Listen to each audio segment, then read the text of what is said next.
Welcome to the AT Parenting Survival Podcast, where you get help and guidance through the chaos of parenting a child with anxiety or OCD. This show is for educational purposes and is not intended to replace the guidance of a qualified professional. Here's your host, child therapist, Natasha Daniels. Well, hello there, and welcome to another episode of the AT Parenting Survival Podcast for anxiety and OCD. I've added that little bit lately to the podcast so people know I'm about to talk about anxiety and OCD. That's all I ever talk about. And today I want to give you a really simple but powerful way to start helping our kids make progress with OCD. And it is really one of those basic skills that we often skip or don't recognize that is an effective approach to helping our kids crush OCD. So get into it in a moment. But I do want to first thank NoCD for sponsoring this episode. NoCD offers affordable, effective, convenient therapy, and they're available in the U.S. and outside the U.S. You can schedule a free 15-minute consultation to see if NoCD is the right fit for you and your child. Just go to treatmyocd.com. That is treatmyocd.com. I'll leave a link in the show notes. So I also want to let you know that my free series, Survival Skills for Parents Raising Kids with Anxiety and OCD, is going on right now. It is free. I do it twice a year. And every single time I do this, I get so much positive feedback. And people take it every single time. So if you've taken it before, you can take it again. Because the live bonus classes that we do, that we stream on the series website, are live. And so they're different every single time. So we get into different conversations, we explore different problems, talk about growing different skills. So definitely register for that because it is over by this weekend. So you're going to miss it. You can register for free at atparentingsurvivalseries.com. All right, let's get into today. So the power of the pause. I want to talk about this. Often we don't look at delaying an OCD compulsion as part of our toolbox. And it is a really critical, important part. And I want to talk about why. In general, OCD wants instant relief. It wants fast compulsions. It wants to reinforce the OCD cycle. And so that neural pathway is firing. And it fires really rapidly from having an intrusive thought or feeling in the brain to that relief, that satisfaction the compulsion brings. And have you ever heard that expression, neurons that fire together, wire together? It strengthens the connection in the neural pathways. And that's a positive thing when we're doing positive stuff. So when I'm learning Spanish and I go on Duolingo every single day, I'm creating neural pathways that are going to help me understand Spanish. Didn't really quite work out for me. I was actually doing Japanese before in the summer when we were going to Japan. I think just my old brain cannot comprehend new languages, which actually research does show. When you're little, your brain's more malleable and you're able to there's more plasticity and you're able to create these neural pathways in a better way. But that's a side note. When our kids in a negative way are doing things that are reinforcing OCD, it's the same thing. Those neural pathways are getting hardwired. I often equate, in my OCD course, I equate it to a dirt road or a 6-lane highway. Which one do we want? We don't want a 6-lane highway, but the more they're doing those compulsions, the more those highways, those neural pathways are getting paved. They're growing. Now we got a 2-lane, a 3-lane, a 4-lane, a 6-lane. We want to turn it back into a dirt road that isn't gone on often. There's a different road that our kids go on. And so the delaying aspect has a biological origin as well, that we are making OCD wait, so metaphorically, but we're also not firing those neural pathways as rapidly as we are when OCD gets instant relief, instant compulsion. So there is power even if they still do the compulsion. The moment between the intrusive thought or feeling and the compulsion is small, but it is critical. And so we want to teach kids to learn how to pause and have some awareness that this is OCD and have some choice in, I know you want me to do this compulsion, but I'm going to make you think about it for a minute. I'm going to do it on my time. I'm still going to do it probably, but I'm going to make you wait. and helping them understand that that creates a lot of power. It can also create hope, because there are a lot of kids who feel hopeless. They feel like there's no way they can't not do their compulsion. And when we just jump into ERP, which is a type of cognitive behavioral therapy, exposure response prevention, which is the go-to treatment approach for pediatric and adolescent OCD, if they feel like they can't do it, then they can feel like a failure, or they can feel like this isn't going to work for me. And so teaching them smaller steps and ways to resist automatically doing compulsions is a very powerful step. In my course, How to Teach Kids to Crush OCD, and in my Kids and Teens course, Crushing OCD for Kids and Teens, or Crushing OCD Class for Kids and Teens. I always forget the titles of my stuff, but I have one for you and I have one for your kids and teens directly. But in both courses, I talk about different levels. And I talk about, like, level 1 is just recognizing it's OCD. Level 2 is delaying. Level 3 is resisting, right, or ignoring OCD. Level 4 is doing the opposite. Level 5 is doing exposure where you purposely trigger OCD when OCD is not bothering you. And so giving kids kind of a visual of levels, that's what I do in my courses, is really helpful. If you're interested in my courses, as a total side note, because I'm talking about it, you can go to atparentingsurvivalschool.com and you'll find my courses there. If you are an AT Parenting community member, as part of my membership group, which, by the way, the doors are opening next week. I don't normally tell you that, but join the wait list if you're interested, because when you join and you're a member, you do get my course, How to Teach Kids to Crush OCD, for free. As a member, you get free access to it as long as you're a member. And we actually did just create an app where you can take those courses on the go. And you can connect with other parents and jump into our support group calls. You can message me directly all through the app. So super excited about that. You can join our waitlist at atparentingcommunity.com. But for kids to understand the levels and sometimes I gamify it, and we'll talk about, in video game terms, as far as, level 5, like Big Boss. You can use really good metaphors to help kids. But if they're not ready for all of that, just teaching them this really simplistic tool of delaying is really powerful. I do want to give you one caveat. There are some compulsions that are not delayable as easily. So some examples of that might be if I'm avoiding touching something, or I'm avoiding doing something, I'm avoiding saying a certain word. The avoidance compulsion, you can't delay avoidance necessarily. So this may not work for avoidance compulsions. Sometimes mental compulsions happen so spontaneously that you can't delay a mental compulsion that happens instantaneously. You can delay intentional compulsions that are mental. Like, I'm going to go over my mental checklist right now. And then I can delay that. And so there with mental compulsions, there is some wiggle room. With avoidant compulsions, not so much. But most kids have multiple different flavors of compulsions, and avoidance isn't the only one. And so understanding what compulsions are, that's another really important thing.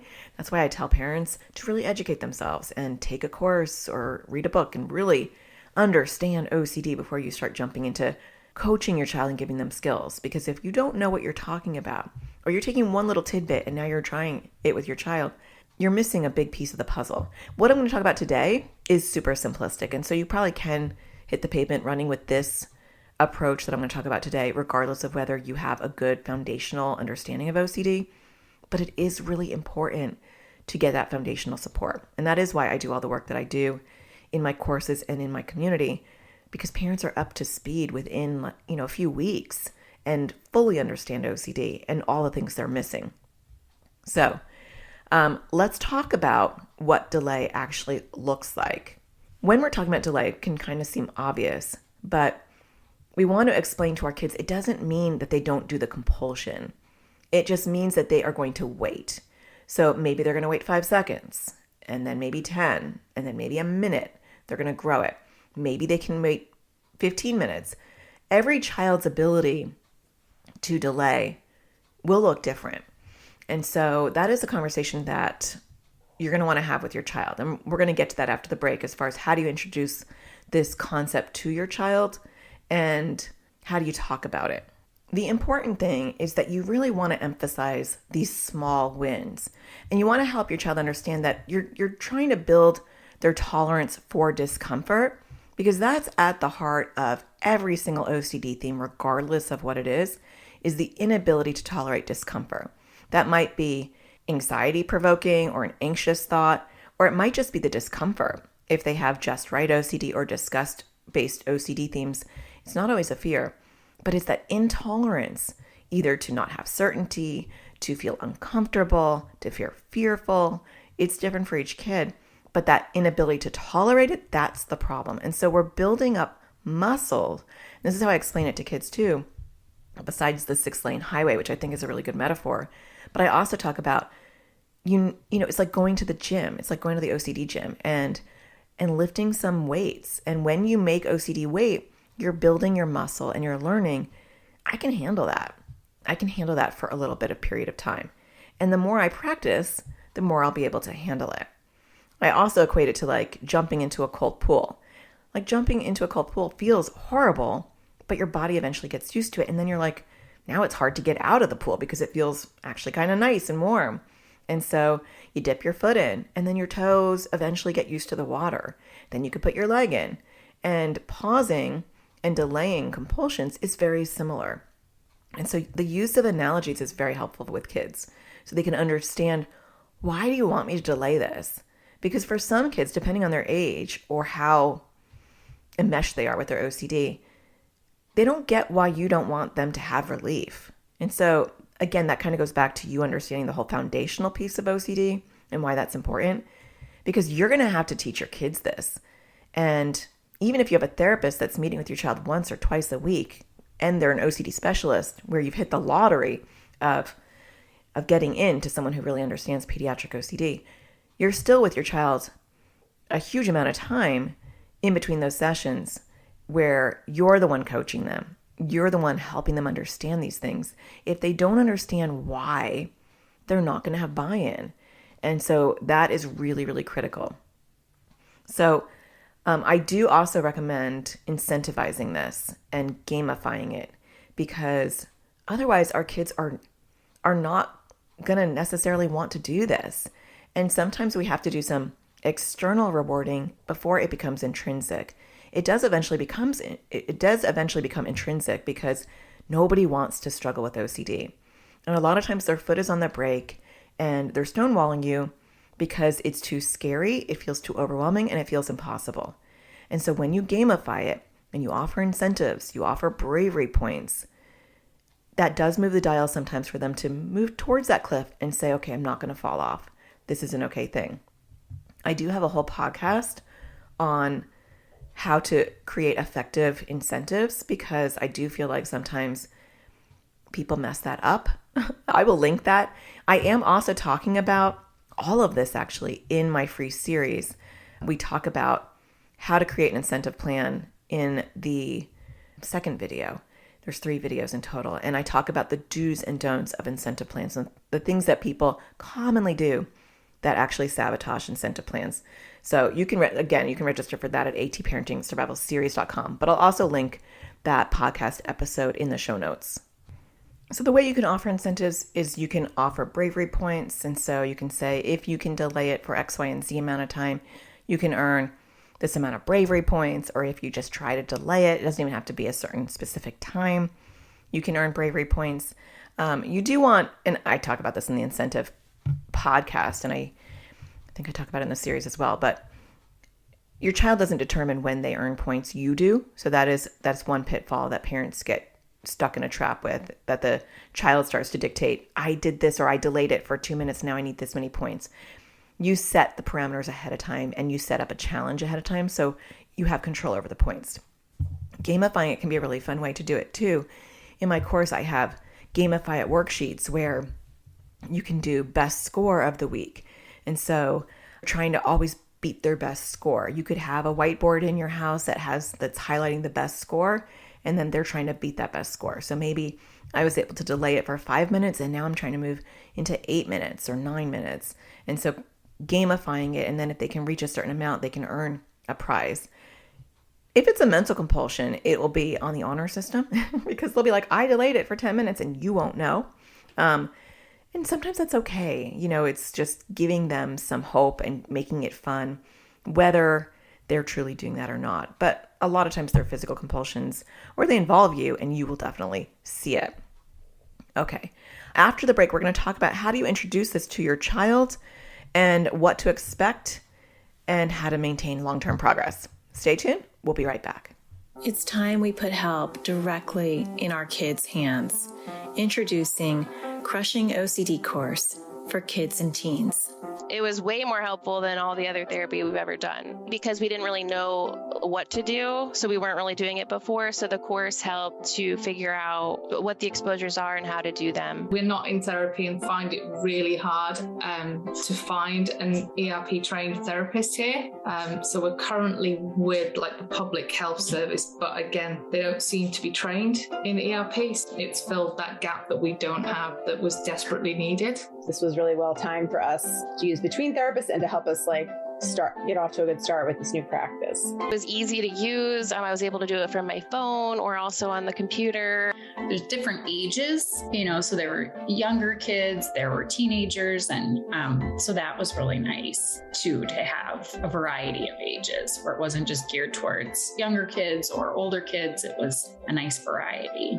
It's helpful for our kids to hear it from this third party as opposed to just us saying it. I really like the offense and defense method. I love working on poking at OCD while it's sleeping. It makes it a little bit easier to do, and it's kind of fun.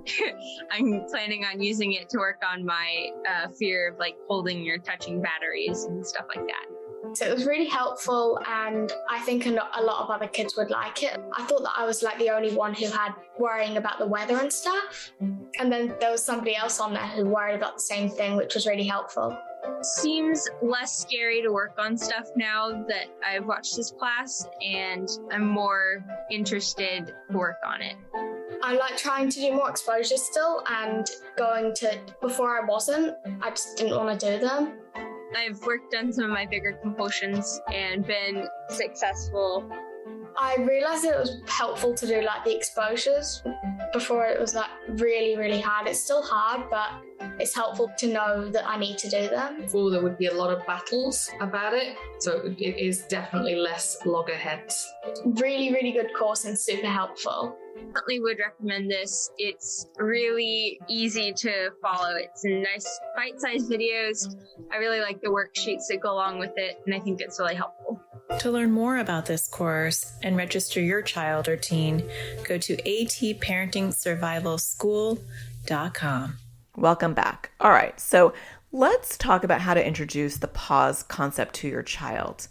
I do think that you obviously want to keep it collaborative. Anything that we're doing that we're asking our child to participate in has to be collaborative because we need their buy-in.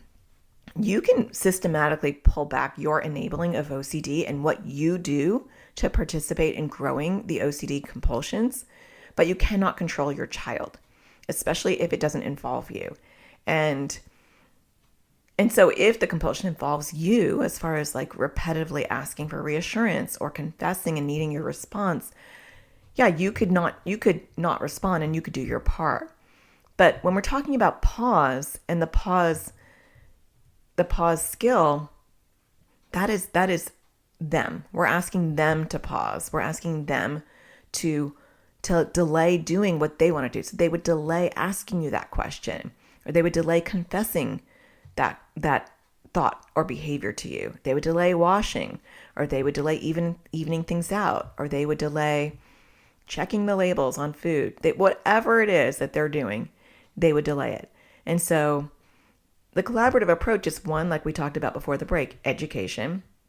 So I'm going to explain why we're doing this, why it's important, how you're crushing OCD, how you're, not growing that 6-lane highway, how you are jumping into the pool and getting used to the cold, how you're growing your OCD muscles, whatever metaphor you like the best, or use them all, and one will stick. That's really helpful. And then I would say maybe pick You can do it two ways. You can just say, let's just use this tool in general and see if you can delay doing your compulsions in general. Or you can be more structured and pick one particular compulsion that they're going to really work on delaying. I don't think there's a right or wrong answer to this. I think it just depends on what your child wants and what they're willing to do. Because when they're the ones crafting this and you say, here's a really great way that you can crush OCD, and maybe it's an easier step than some of the things that you're feeling too fearful of doing right now. And you can talk about what delay is, and then you can say, I wonder, would you want to practice this by delaying all your compulsions and just seeing which ones you can delay? Or do you want to pick one particular type of compulsion that you do and focus on delaying those and see what your child says? When they have buy-in, when they are crafting this largely themselves, they're more likely to follow through. I have found that time and time again. When I was helping kids in my practice and they were the author of our intervention, they were creating the exposures, they were creating how they wanted to do it, when they wanted to do it, and I was just guiding them through, they were much, much more likely to do it because there was ownership. I see it with my own kids too. I'll say, what's your day look like? My son who's doing online school, instead of saying, this is what you need to do today, you need to go eat, then you need to go check your emails, then you need to get into your live class. Instead of doing that, I always say, what does your day look like today? And I'm forcing him to organize his own day. And he'll say, okay, well, I'm going to go eat and I'm going to go do this. And he is 10 times more likely to do it when he has regurgitated what he's going to do versus me saying, okay, this is what you need to do. And I think the same goes with anxiety and OCD. And I see that with my kids when my daughter's having an anxiety attack and I say, what things do you need to do to help yourself? And she starts to list them. She's more likely to do them than be like a yeah, butter. Yeah, but that's not going to work because yeah, but that's not going to work. When they create it, they're more likely to do it. So get their buy-in, and not only their buy-in, get their collaboration and let them be the author of how this is going to work. And then you might want to say, how long do you think you can delay? Now, this might depend on the type of compulsion they're dealing with, but let's just for simplicity's sake say they decide to focus on one type of compulsion. Let's say they wash their hands. Well, you do the stereotype one because there are a lot of people who have this. It's a stereotype for a reason. It's that a lot of people with OCD do hand wash. A lot don't, but a lot do. So let's say they're like, I'm going to focus on my hand washing and I'm going to delay hand washing. I think I could delay it probably 4 and let them come up with a number. And it might depend. They might say it depends on what I touched, or it depends on what has happened. And so it may be too hard for them to give you kind of a blanket number. But the interesting thing too is they're starting to learn more about their OCD. Like, oh, it does depend on what I touch. And my OCD says me touching my backpack is 10 times worse than me touching the refrigerator. And so they start to understand their OCD better as well. So it's a learning tool that can benefit them. So let's just say they say, well, I think I could do it my target goal will be, I'll delay it for 1 minute. And then you say, okay, that's awesome. And then what tools can we do to help? How will you know how long it's been since you delayed it? And then you can give them options. Could you use a timer? Or could you use your watch or your phone? Do you want me to set the kitchen timer? Do you want us to get an egg timer so that you can quantify it and measure it in an accurate sort of way? Now, if that's overwhelming and stressful for your kids, then don't do it, right? It's just you want to offer these options. And then you want to say, no matter what happens, if you get to that minute or not, the fact that you're trying is success. It is progress, not perfection. And any attempt in delaying, regardless of whether your goal is 1 minute or 10 minutes, and you do it for 5 seconds or 30 seconds, it's all a win because you are making OCD wait no matter what. And you are identifying that it's OCD. You're recognizing OCD is wanting you to do something. You are not instantaneously doing it mindlessly. You're aware. And even that brief pause is success. And I think it's really important because sometimes our kids can be really hard on themselves when they set a goal and they don't mean it. They can beat themselves up. And really the hope is that they're going to start to feel motivated, inspired, and hopeful by doing this pause approach. So what can you expect and how can you support them through it? It is common for kids to get more distressed at first. It's kind of like, this is like my social anxiety. Whenever, this is so weird, but like, I'll tell you, whenever I'm doing a podcast interview and the person's talking, I will instantly feel an itch in my throat. And then in my head, I go, oh my gosh, you're going to cough. You're going to cough. You have to cough.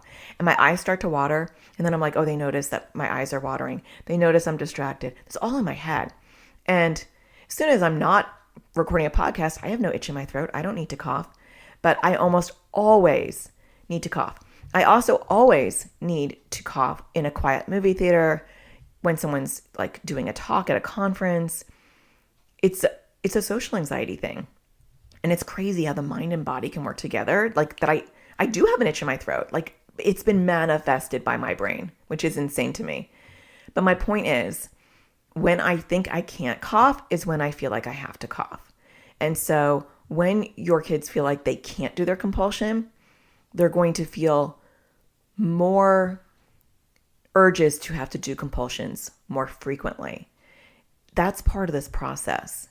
Is there's a little bit more distress at first because OCD is chess, not checkers, and it makes its move. And it's like, oh yeah, you're not gonna ride down that 6-lane highway. I'm gonna amp up my volume.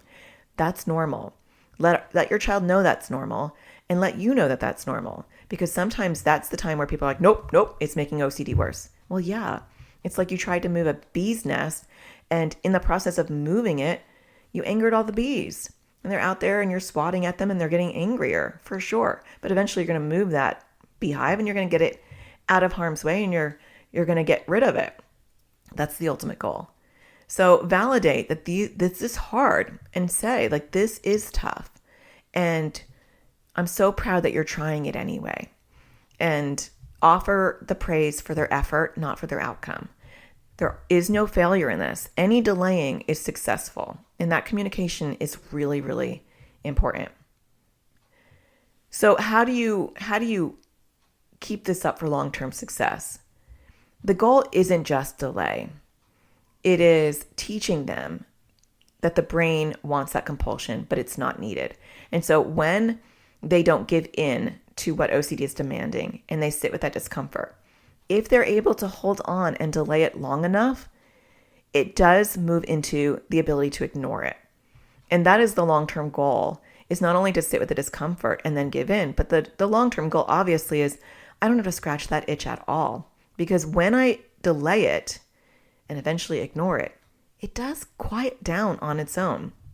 And I'm full of metaphors today, but it's like a toddler. And I equate OCD to a toddler all the time. And I think parents get this more than kids because they're not going to understand this. But do you remember when you had a toddler and you're at the grocery store and they want that candy or they want that little toy and they're on the floor and they're like kicking their arms and legs and they have no bones anymore and they're just flat on the floor?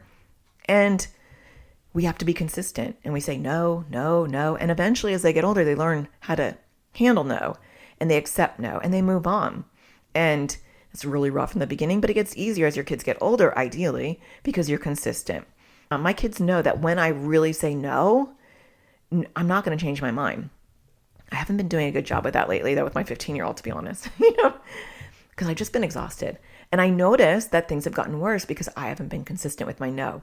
And it's the same thing with OCD. Once we say no to OCD, no, I'm not going to do it. I'm not going to do it. I'm not going to do it. It does get louder at first because it doesn't want to be ignored, just like that toddler starts to scream and get louder. But over time, it extinguishes and that behavior, that intrusive thought quiets down. But most people can't wait it out. And so that is the ultimate goal. As they get good at delaying, this is the hope. They delay it longer and longer and longer. Then they can ask themselves, do I really need to scratch that itch anymore? Is it even itching anymore? Or can I manage to actually just move on with my day? When kids are delaying, we don't want them to just sit there in their discomfort and not do anything. It's good for them to go on about their day. If they were talking to friends, continue talking. If they were watching TV, continue watching TV. Engaging in an activity that they enjoy is a great way to redirect their attention away from OCD and OCD's demands, not to try to distract themselves. I know this can sound like distraction, but that's not the ultimate goal, because you can say, okay, OCD can come with me. I'm not trying to say I don't want to have that intrusive thought or feeling, so I'm going to go do art or listen to music and try to drown out OCD. We have to be very clear with our kids that that's not the goal. But I'm not going to give OCD center stage and say, I'm going to sit here and literally do nothing so that you can bombard me with these intrusive thoughts and feelings while I'm trying to ignore you, and I can really feel uncomfortable. I'm not going to give you the time of day to do that. I'm going to go and do things that I enjoy. You can come with me and you can bother me, and I'm still not going to listen to you, but I'm going to do things that I want to do and that I enjoy. So there is a bit of a difference, because the goal isn't, oh my gosh, this isn't working. I went and listened to music, or I went and rode my bike, but I still had my intrusive thoughts or feelings. Yeah, of course you did, because the goal isn't just to drown out OCD. The goal is just not scratching that itch and riding the discomfort and riding that wave until it dissipates. And it does eventually. And it gets shorter and shorter over time as we build those muscles. So I hope that is helpful. Some really fun ways to do pause too, especially if they're younger kids. You can do with the remote control. You can both motion to pause. Let's pause that. That might be actually a good gesture that you could do across the room. Can you pause that? Or you can do like little cards of pausing, that they earn and they hand in. Get creative with it. But I do like the remote control pause. I think that can be fun. But letting our kids know that pausing, doing their compulsion, is not doing nothing. It's doing something incredibly powerful. And helping them see that even a small step towards not giving OCD what it wants right away is doing the work. And that could be really uplifting, really motivating, and it can build hope for both you and your child. So I hope that you found that helpful. Don't forget that my free series is ending, and we do go over some of these things. We go over communication. We go over setting small, tangible goals. We go over how to create a positive incentive plan. There's a lot packed in this free series, and there are 3 on-demand videos, and then there's 3 live classes that are a bonus to that. And so you can register for free at atparentingsurvivalseries.com. You'll get an email to hop over into the series website. We also have a series Facebook page if you want to. It's a temporary Facebook group just to talk about the series and connect, but that is not necessary. You do not need to be on Facebook or anything else in order to benefit. You will get an email with the videos. You can watch the videos, and you can participate at whatever level you want. The videos are on demand while the series is live, which it does end on Sunday. But check it out at atparentingsurvivalseries.com. I hope you're enjoying my podcast. If you are, don't forget to rate it. I greatly appreciate that. And don't forget to find the sparkle in everything you do. I'll talk to you next Tuesday. Take care. Thank you for listening to the AT Parenting Survival Podcast. To get additional support raising a child with anxiety or OCD, visit Natasha's online school of on-demand classes at atparentingsurvivalschool.com.